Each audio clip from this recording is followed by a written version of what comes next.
Welcome everybody to another episode of Fantasy News. I am your disheveled goblin host, Daniel Greene, and today I'm thrilled to say that my book Better Dead that I'm trying to take to trad this time is nearly completed with its second draft as of you watching this video and is sitting about 160,000 words pre-sending it off for edits. So if you'd like to stick around to see how my book that's inspired by like Lost meets Robert Jordan commentating on modern spirituality and organized religion, go ahead and hit like and subscribe and be one of the first to see when that will be made available in your hands. And I do plan on putting out some additional chapters here soon over on Patreon. So self-promo done. Let's get into some really cool book data news because I know we're all nerds and that means we like data. Also, I broke my arm this weekend so minorly they wouldn't even put it in a cast. I refer to it as a beard hairline fracture. I just fell down the stairs and it hurt. But this first story I'm thrilled to talk about in terms of just the longevity of my career here on the platform. It seems that book sales have risen for the first time since the end of the pandemic. It's well known that during the peak of the pandemic in 2021, print book sales saw a massive surge with over 839 million units being sold. But ever since the pandemic began to drop off, those book sales numbers have been ticking down, though that can also be accounted for with more and more people possibly switching to audiobooks or ebooks. That is until 2024, where we actually saw a rise from 2023, where in 2023 we saw a total of 778.3 million units sold. In 2024, that number rose to 782.7 million units, which is actually even higher than the first year of the pandemic, which is 2020, where we saw 759.6 million. But to me, this data actually gets really interesting once you break it down a bit further, because Publishers Weekly has actually released the data, and it's rare to see this amount of transparency in the publishing space, where it seems to be fiction and specifically fantasy where the most growth is happening, with adult fiction seeing specifically a 4.8% rise in sales, and specifically fantasy having the biggest increase with a 35.8% rise for the genre. I'm so happy to hear that. Get me them Mr. Beastie numbers, please. Joking. And of course, if you've been paying attention at all here, romantasy seems to be the biggest driving force in this space, smashing through those doors. Oh yeah, here comes Kool-Aid. With two authors in particular within the romantasy space, both having 2 books in the top 10 sellers of last year alone.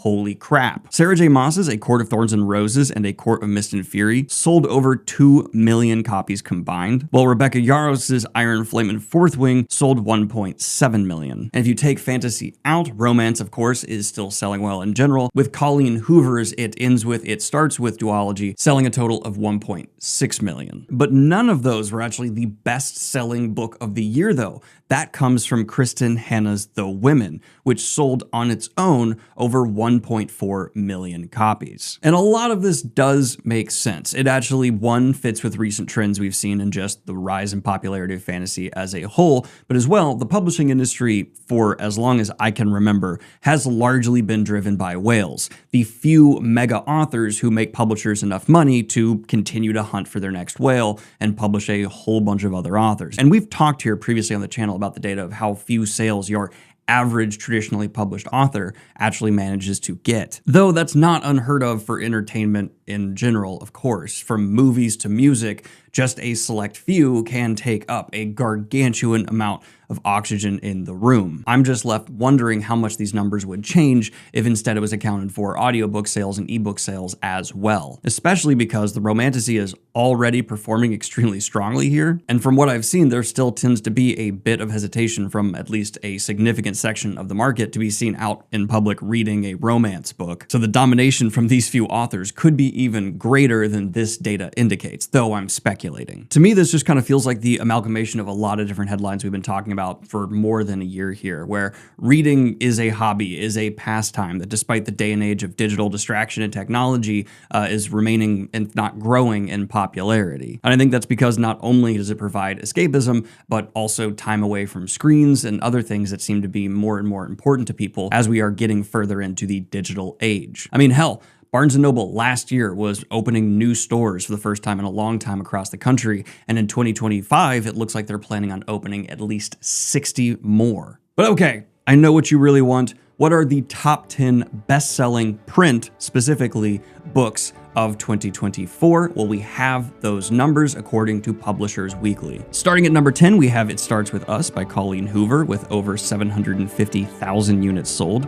At number 9, we have A Court of Mist and Fury by Sarah J. Maas with over 790,000 units sold. At number 8, we have Fourth Wing by Rebecca Yarros with over 810,000 units sold. At number 7, Iron Flame by the same author with over 877,000 units sold. Then again, Colleen Hoover returns with It Ends With Us with over 931,000 units sold, followed by Atomic Habits at number 5 with 982,000 units sold. Then we have The Housemaids by Frida McFadden, finally breaking into the million space with over 1.136 million units sold. Then we have The Scarlet Shedder by Dave Pelkey with over 1.266 million units sold. And then at number 2, we have A Court of Thorns and Roses by Sarah J. Maas with over 1.285 million units sold. And the best-selling book, as we said, is by Kristen Hanna, and it is The Women with over 1.44 million units sold. And there might be like an instinct to push back against such dominant authors, but again, as I said, that is common in entertainment widely as a whole, for there to be a few pillars that are kind of gateways into larger genres or mediums of entertainment. And specifically when it comes to people like Sarah J. Maas or Sanderson, which even just saw a 2-week no Sanderson post cooldown on the fantasy subreddit, yes, there can be too much talk about them at times. But for these genres to continue to grow, for reading to continue to become a more widely accessible and a more popular hobby, they're just gateway drugs, in my opinion. They are the ones who, you find your Sarah J. Maas, which leads you to X and Y and Z. You find your Brandon Sanderson, who leads you to Fonda Lee, Joe Abercrombie, etc., etc. I'm a big believer in high tides in the publishing space, but I'd love to know your thoughts on all of this information. It was a lot of it distilled down quickly, but it's important to see how this medium, these art forms we love, are continuing to thrive, it seems, despite so many warnings we got in our childhoods about reading books being a dying thing, which is just proved to absolutely not be a thing. Humans like to read. I can't believe what a bunch of nerds we are. But in this new format of fantasy news where we start with bigger stories, I wanted to actually transition into something a bit tangentially related here, specifically piracy. Avasti dogs were looking for some free content on the high seas. Not as big of a problem for what I know in the publishing space, but a growing one in the TV and movie space. And it seems to be an even bigger problem now in the animation space. And that is because the world's biggest anime piracy site, High Anime, has officially surpassed Disney Plus in monthly viewers. Oh, that's a lot of piracy. With Torrent Freak confirming that the website received over 364 million visits in October of 2024, surpassing Disney's total by a decent margin of 343 million in that same month. And it maintained that lead into November as well. And it goes without saying, this takes High Anime to be substantially higher than legitimate animation streaming services like Crunchyroll, nearly triple it seems. Now, conversations around piracy get tricky in the online space, especially because I want to support artists. I don't want to steal stuff and have someone who spends years of their life on a single project end up getting screwed because it's torrented en masse, which has happened to projects in the past that are leaked or just not widely available and then become commercially non-viable to continue. But at the same time, it's hard to not also put a bit of the blame on streaming services as a whole. This space, even for animation, is one, seeing prices rise, but also shows enter different streaming services to the point where, as it's been said a million times before, we're having to sign up for 4, 5, 6 different streaming services just to watch all the shows we want, and then surprise, you're paying as much as you once did for cable. In fact, there is a claim in this article where they are estimating that the amount of lost revenue for Japanese content through piracy equals roughly $12 billion. How true that is? There's a lot of data here that is depending on sketchy, not entirely accurate all the time information, so most numbers for this article just kind of take with a grain of salt, but know that we are seeing the results of something we've all been feeling. A lot of people think Pantheon was canceled after season 1 and there was no season 2. Frustratingly, there is a season 2, but you can't watch it. Why? Well, it was like 90% finished originally when the show got canceled, but eventually they decided to polish it up and put it out exclusively on Amazon Prime New Zealand and Australia. Why? I have absolutely no idea. And I know this is not supposed to be the main takeaway from all of this information, but one of the biggest surprises for me is how clearly this reflects the rise in popularity of anime as a whole, specifically in America and Western countries, because we also get the information that a whole lot of this piracy does come, I mean, assuming it's not all VPNs, from the West, to the point where 40% of this illegal pirating websites traffic does come from the United States alone. Backing that up is, of course, the consistent information we got throughout 2024 that 2023 was the highest grossing year for the anime industry as a whole. Data for 2024 is not clearly aggregated and available yet, though it would be a safe bet to assume that it's not going to be a steep drop-off and could even continue to climb in 2024 as well as 2025. Now, how long high anime is going to stay active remains to be seen, because one of the contributing factors to its rapid growth is just how much of its competition has been shut down. And so I actually want to end this by asking specifically, because you're definitely here, anyone who does use high anime, what is the reason for your piracy? Is it just the convenience of everything being in one place, or does it come to cost, or a mixture of the two? Probably, but I'd love to hear from you all. Don't feel bad. I mean, it's something that clearly is so common. It's caused by a larger systemic issue, not just individual choice. There's always a balance to that, and this seems to be skewed one way or the other. This is going to take us to our first and only piece of hardcore book release news, because this time of year tends to just be a bit slower, though if you'd like to push against that, join the Discord server, hit up the Fantasy News channel, and post any news you'd like to see me cover next week. But we are getting a new release announced from Megan O'Keefe, author of The Blighted Stars and Velocity Weapon. Through Orbit, she is planning to release the 2 Lies of Faven Sythe. Described as The Black Celeste, is a ghost story, a once legendary spaceship collecting dust in a cosmic graveyard known as the Clutch.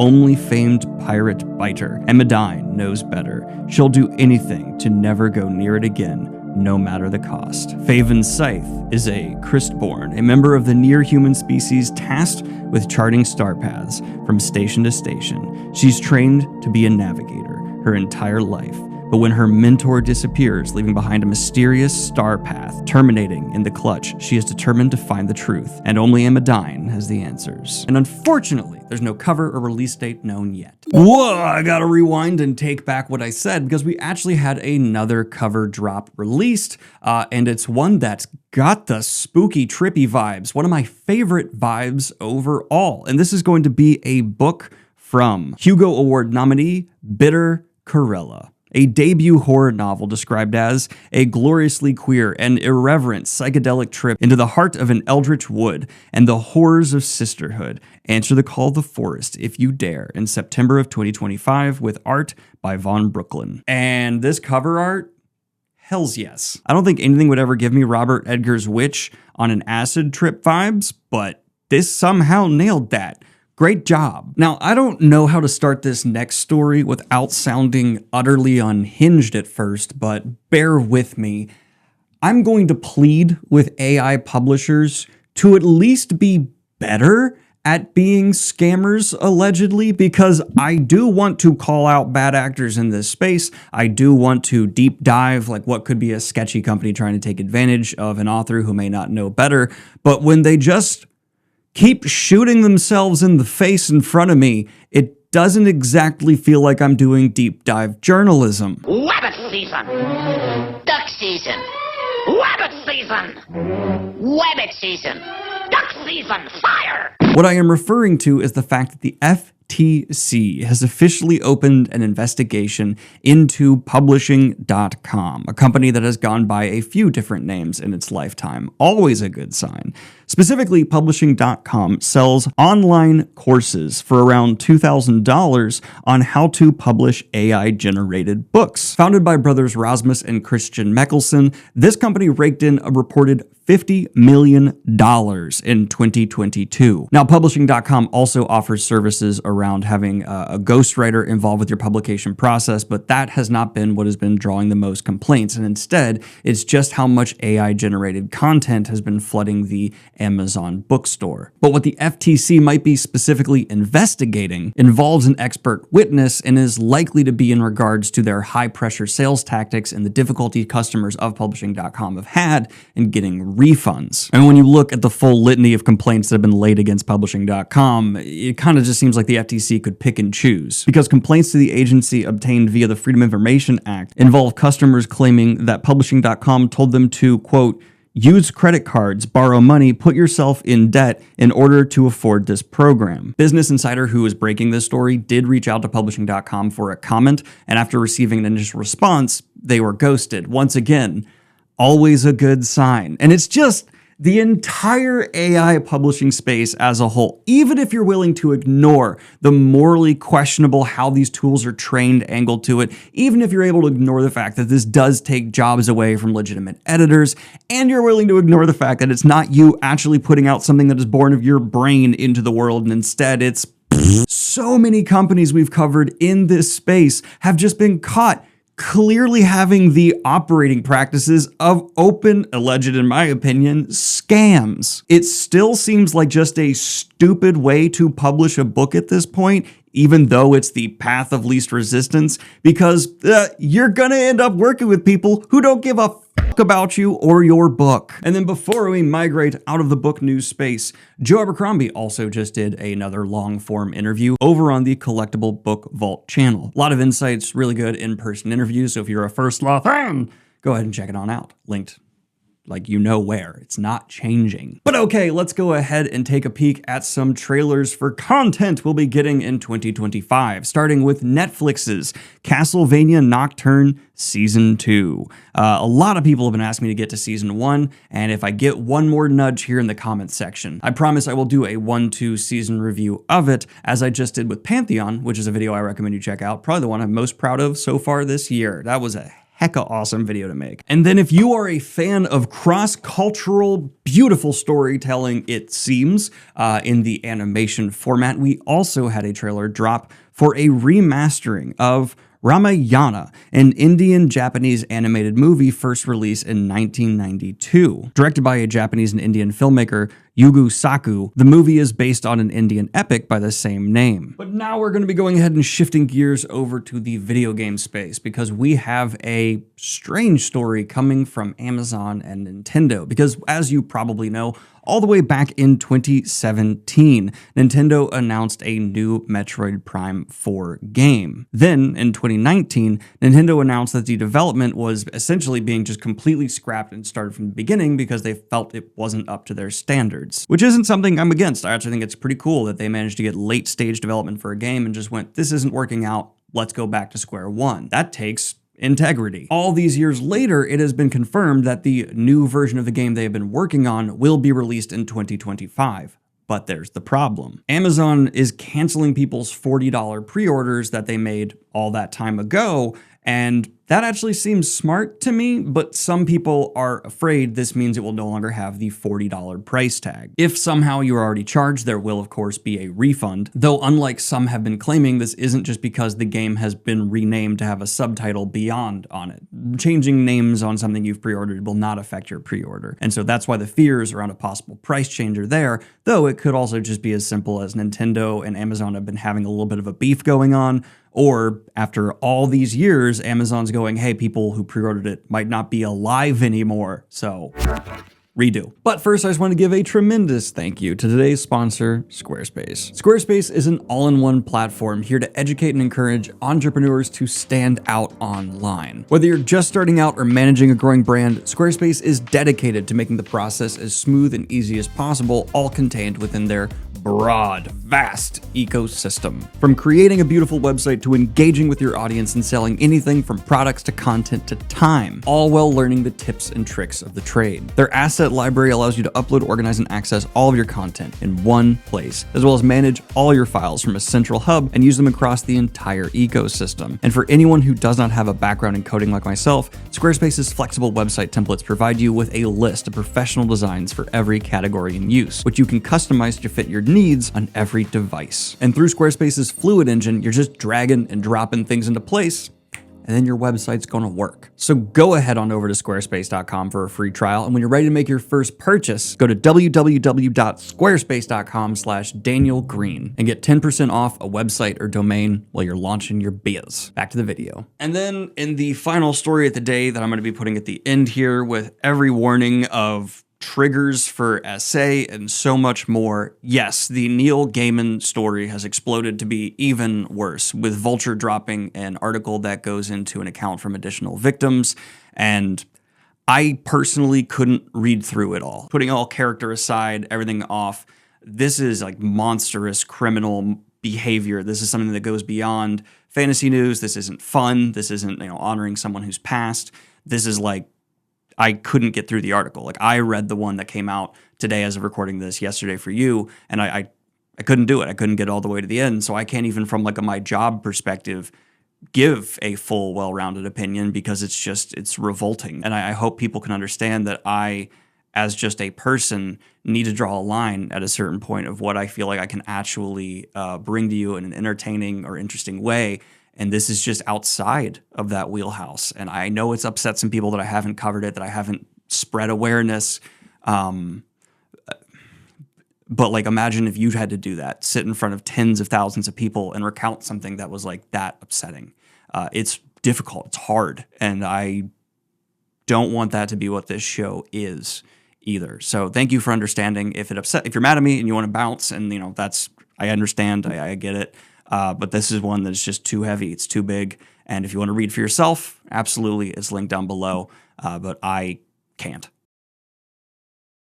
And today's Indie Pub promo is Icarus by Delaney Page.